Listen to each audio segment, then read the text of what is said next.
As I said, we're going to look back in time over previous pieces I've done from Ukraine and the war there to try and understand what is going on today with the politics trying to end it and Ukraine's ongoing struggle against Russian aggression.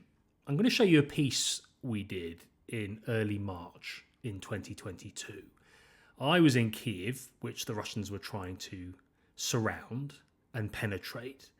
And in the south, we knew that the Russians were seeing sizable advances. They'd made their way north from occupied Crimea, a peninsula they'd held since 2014. And in early March, they arrived at Europe's biggest nuclear power station, the Zaporizhzhia nuclear power plant, complete with 6 nuclear reactors. And, well, you can see what happened then. In these times, what happens in one part of Ukraine is instantly seen by the rest of it. Europe's biggest nuclear power plant, the latest to come under attack and horrify this besieged country and the wider world.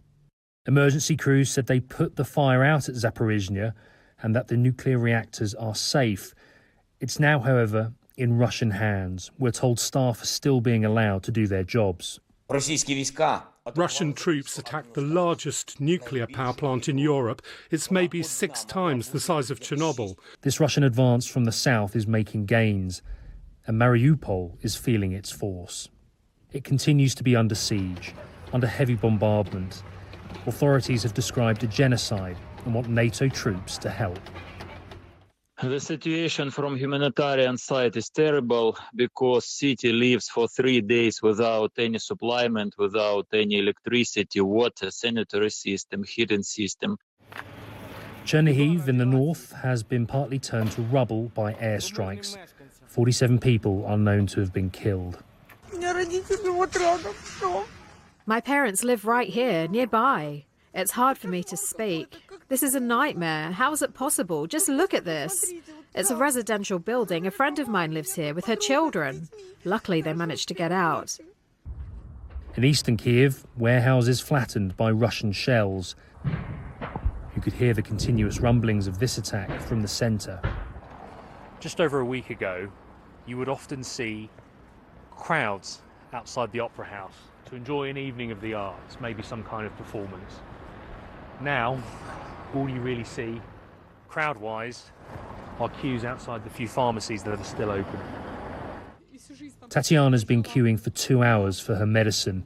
She tells us she wants to deliberately speak in Russian to make this point.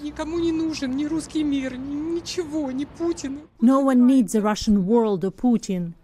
He should get out of here. We have a peaceful and free country.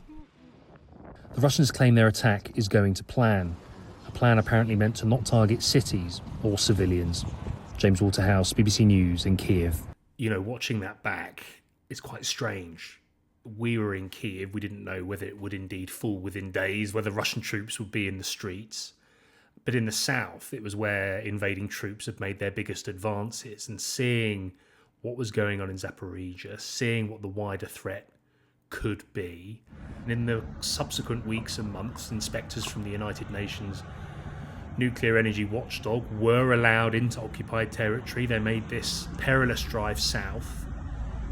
The nuclear reactors aren't producing energy at the moment, but Ukraine is saying for a peace deal, it wants control to be handed back so it can run it for the country because it claims it has the technology and the know-how. Russia is saying our nuclear national company has the means to do that. And we've also got America who are trying to broker this whole peace arrangement saying, well, let's explore what could be done collectively with Russian, Ukrainian and American officials. To be frank, it's very hard to see Russia letting it go, but it has become such an important bargaining chip in these peace negotiations. And of course, not without risk, because the Russians have been using it as a military base, confident in the fact that the Ukrainians aren't really going to fire on 6 nuclear reactors.